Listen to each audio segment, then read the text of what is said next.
Good morning, students. Today we'll start Standard 8th History, Chapter number 3, Effects of British Rule. In this chapter, we are going to study the effects of British rule over India. Establishment of East India Company. How did East India Company came into existence? We'll see. We have seen that due to geographical discoveries, the European powers reached the Indian coast. The European all reached the Indian coast. All the European, including Portuguese, Dutch, French, and British, entered the race for capturing the Indian market. This all of them started race between them to capture an Indian market. When the British came to India for trade purpose, the Portuguese had already settled here. When the British came here, the Portuguese had already come and settled here. Later, friendly relations developed between them. After some time, friendly relations, they became friends. But to establish the domination over India, British had to face opposition from French, Dutch and local. So for this establishment, for this race, British had to face the opposition from several parts. British and Marathas. Mumbai was the main center of British in Western India. They were trying to acquire nearby areas, but Marathas had strong hold over it. Marathas were very strong to capture it. After the death of Peshwa Madhav Rao, his uncle Raghunath Rao approached for help from the British rule. Due to this greed for Peshwaship, they offered the help. Yes, they asked for help from British. This led to entrance of British. So, like this, the British entered into Maratha politics. During 1774 to 1818, three wars were fought between Marathas and the British. During the first war, Marathas faced the British and hence proved superior. Marathas were won over the British power.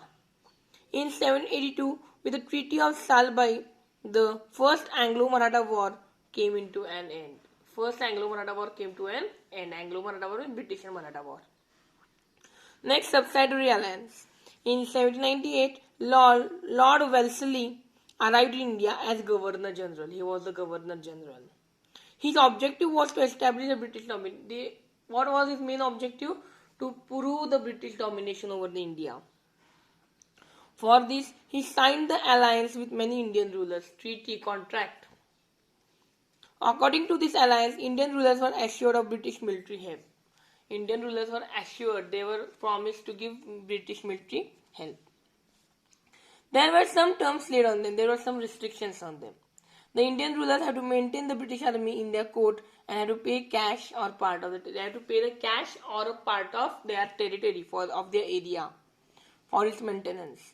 The ruler would not have any alliance with any other power. The ruler will not have any treaty or any contract with other power. The ruler would accept a British resident in his state. In the state, the British resident can come. That were some of the conditions put on him. In 1802, Bajirao II signed the subsidiary alliance treaty with British.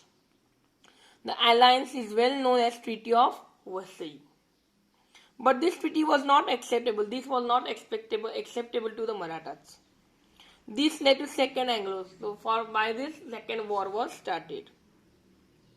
After the victory of British, there was increased interference of the British. Now British won this war. So interference of British in the India politics increased. Maratha state. This became intolerable and Bajirao II waged a war. Again Bajirao II started a new war. He was defeated in this battle and in 1818 he surrendered to British. Then he went to the British. In the meantime, capital of Mughals was under the control of Daulat Rao Shinde. By defeating the troop of Shinde, General Lake captured the Mughal emperor and gained victory over Hindustan. General Lake captured that Mughals and gained a nice victory over the Hindustan. Next is Chhatrapati Pratap Singh. Although Peshwaship came into an end, Chhatrapati Pratap Singh of Satara was still ruling. Britishers signed a treaty with Chhatrapati Pratap Singh and appointed Grand Duff as an officer to assist him. They appointed Grand Duff to officer as to help him. Rango Bapuji Gupte, a loyal officer. He was a very loyal, trustworthy officer. He fought the legal battle and went to England, but his efforts were unsuccessful. It did not become success. Later, Lord Dalhousie rejected the adoption policy and in 1848 annexed the state of Satara. He got the state of Satara. Now we'll see effect of British rule. What is the actual effect of British rule in India? First is dual government. Robert Clive in 1765 introduced the dual government. He introduced the first dual government, two governments, dual, double, in Bengal. The company undertook the work of revenue collection, whereas Nawab of Bengal had to maintain law and order. Nawab of Bengal had to control the law and order. This was known as dual government system.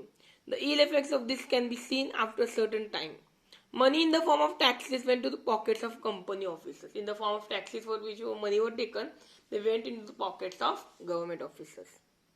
The monopoly of trade, this property or policy of trade in India was given to East India Company, and many trading companies in England envied them. Many trading companies were jealous on them.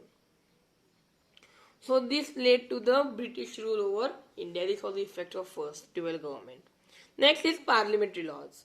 According to Regulating Act of 1773, Bengal governor came to be known as Governor General. The governor of Bengal was known as Governor General. According to this act, Lord Warren Hastings became the Governor General of India. Lord Warren Hastings was the Governor General of India. He got right to control the policies of Mumbai and Madras province. A committee of 4 members was set to help him, assist him. In 1784, Pitt's India Act was passed. The Act provided for appointment of permanent board of control for better regulation and management of affairs of East India Company in India. In 1813, 1833 and 1853, new laws were passed the Parliament to make certain changes. In this way, there evolved an indirect control of British government. So what happened? In 1784, one act was passed, that is Pitt's India Act. And this act appointed a permanent appointment of the board of committee members for the control of better regulation. Okay. So therefore, Parliament made necessary changes which were necessary for the particular area or for the particular region or for a particular country. So this gave the government administration of East India Company. Next, civil services. To strengthen the British in India, there was need of bureaucrats. Bureaucrats were necessary. Lord Cornwallis introduced bureaucracy. Lord Cornwallis started the bureaucracy. Civil services became an important part of British government. He restricted the private trade carried out by company officers, and for this purpose he increased their salary. He restricted to go outside, and for that he increased their salary. For the convenience of administrating British occupied territory in districts. For the convenience, for their proper convenience, he divided this British part into different districts. The district collector was the chief of district administration. District collector was the main of the district administration. He was responsible for collection of revenue. He was important for collection of revenue. Giving justice. He was giving justice, maintaining law and order. Okay. Yes.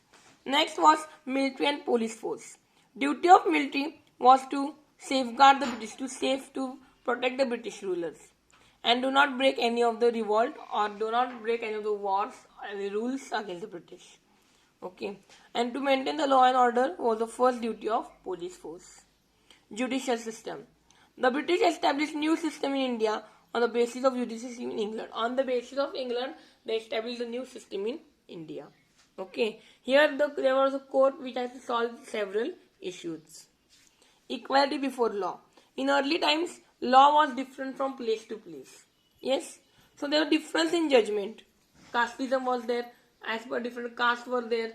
So it was very problematic for us. Yes. The Indian Penal Code was enforced. The Indian Penal Code was given for all over the British in India. Okay. Yes. But there were some problems in it. New laws were difficult to be, new laws were put forth, and these were very difficult to understand. Next, we'll see economic policies of the British. Since ancient times, there were invasions. Invasions means lot of new inventions were there, new revolutions were there, new changes were there. Many invaders settled in India. Many invaders which were doing these invasions came in India. And this made a great problem for the British or the Indian government to control the particular area. England was a modern nation. Due to industrial revolution, capitalist economy prevailed. Hence, Britishers inculcated an economic system. Britishers started a new economic system. Next is land revenue policy. Before British rule, village economic system was self-sufficient. Yes, before the British rule, the economic system was well proper, sufficiently good. But later on, the agriculture, the service like needs of village were fulfilled in the village. Later on, the needs which were necessary for the village, they were completed in the village itself. So land revenue was the main source. Land revenue was the main source. During the pre-British period, revenue was based on the type of cultivated crop. The farmer was exempted. There were no taxes for farmers in case of loss of crops. Okay. To increase income, British made important changes in this revenue system. To increase the income, the British government made most important changes. Land was measured, and as per that area of land, particular amount was fixed. As land revenue, it was compulsory for the farmers to give it in the form of cash. Next, consequences. What were the effects of this new land revenue system? There were undesirable effects. There are a lot of effects of this system. For payment of taxes, Indian farmers started selling the crops. Yes, the merchants and brokers started purchasing these goods. And lot of farmers became bankrupt. Farmers started taking loans, and due to that, they became the bankrupt, which was not good. This consequence was not good of the British changes in revenue system. Next is commercialization of agriculture. Initially, food grains were cultivated by farmers. The British government started giving more encouragement to cash crops, to crops like cotton, indigo, tobacco. This British government started telling farmers to grow more cash crops like cotton, indigo, tobacco. This process gave stress on cultivation profit. So therefore, a lot of profit was there in these cash crops. And this is known as called commercialization of agriculture. Next, famine. From 1860 to 1900, India faced great famine. Famine, all of you know. But the British rulers did not take much effort. They did not take efforts to overcome this famine. Next is development in transport and communication system. For increasing trade, modern facilities were developed by British. In 1853, first railway ran on the route Mumbai to Thane. In the same year, British started telegraph system also. Yes. So due to all this development, British were at least one was there some of the profit for them. Next, decline of traditional industries. Slowly traditional industries started becoming less. The British government obtained huge taxes.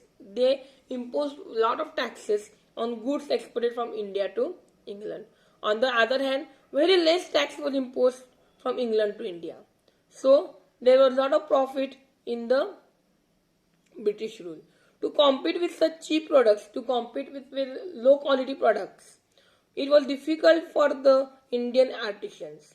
Eventually, it led to closing down of traditional industries. It was very difficult for competing with such cheap products, so it declined the traditional industries in India. Next is development of new industries. New industries started developing in India. Due to lack of British support was not there. So experience of management and capital also was not there. So therefore Indian businessmen could not come forward. Yes. In 1853, Kawasji Nanabhoi Dawar started the first textile mill in Mumbai. Yes. In 1855, the first jute mill was started at Risra in Bengal. In 1907, Jamshedji Tata established the Tata Iron and Steel Company at Jamshedpur. Next, social and cultural effects. What were these effects? In the 19th century Europe, a new era, new revolution took place on the basis of values like humanitarianism, democracy, nationalism, liberalism, etc. The change in West led to obvious repercussions on India. Means a lot of effects fell on India. These cultural and social effects. For this purpose, they started studying the tradition, history, literature as well as music, flora, fauna of India. They make a detailed survey. In 1784, Sir William Jones, an English officer, established the Asiatic Society of Bengal. At Kolkata, Max Muller, a German thinker, was a scholar of Indian religion, language and history. Due to these examples, there aroused feelings among newly educated Indians. There was nice feelings among the newly educated Indians to study about this Indian religion. The British introduced many laws in India. In 1829, Lord William Bentinck passed the Sati Prohibition Act. Sati was prohibited. In 1856, Lord Dalhousie passed the Widow Remarriage Act. Widows can remarriage. These acts were responsible for social reforms, social changes. So for this carrying out, according to recommendation of Lord Macaulay, in 1835, English education started being imparted in India. English education started from that in India. So these were some of the reforms which were given. Yes. So understood the chapter? Yes. In next video, we'll study the next chapter of civics. With this, you complete your terminal portion of history.